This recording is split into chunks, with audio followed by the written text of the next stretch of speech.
তো হ্যালো বন্ধুরা, কেমন আছো? আশা করি ভালো থাকো। তাই তোমরাকে একটা আমার ভুল হয়ে গিয়েছে, তাই ক্ষমা চাইছি। আর কি ভুল হয়েছে তাই তোমরা জানাচ্ছি আমি, যে আমরা তো তুমি জানছো যে আমি একটা ভিডিও ছেড়েছিলি বলে যে আমরা আমাদের বিল্ডিং এর গ্রাউন্ড ফ্লোরে এসেছি, একদম নিচে কাজে এসেছি বলে। আর সেই সময় তোমার বললি যে রোডের কাজ দেখাও বলে, সেই সময় রোডের কাজ দেখাতে পারলি নাই, কেন কি একটু বিজি ছিলি বলে। আর এখন আমি ওই জিনিসটা তোমার ঢালাই হয়ে গিয়েছে, একটা স্ল্যাব আমরা কমপ্লিট দিয়ে পরে ঢালাই হয়ে গিয়েছে বলে, তাই আমরা সেকেন্ড স্ল্যাব বানাইছি। আর সেকেন্ড স্ল্যাবের রড বেঁধেছি, আর কালকে আমাদের কংক্রিট হবে। তাই যদি নাইট যদি থাকি তাহলে কংক্রিটের ভিডিওটা তোমাকে দেখাও বলে। আর তাই তোমাকে দেখাচ্ছি আমি যে দেখো আমাদের রড কত দূর বাঁধা হয়েছে বলে।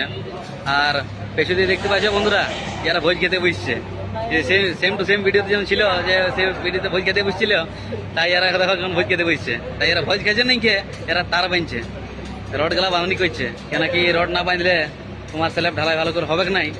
আর রড যদি ঘুরে যায় তাহলে অসুবিধার হবে, ইঞ্জিনিয়ার টুকু বুঝবে। আর তোমরা বলতে চাইছি বন্ধুরা যে সাপোর্ট করো আমাকে, না তোমাদের সাপোর্টে আমি সব কিছু আছি। আর দেখো আপনার লোকের বিষয়ে আমি ভিডিও বানাইছি, আর তোমার সাপোর্টই থাকে তাহলে পাবলিকও আমি এই ভিডিওটা বানাবো। ঠিক আছে বন্ধুরা, সাপোর্ট করো আমাকে।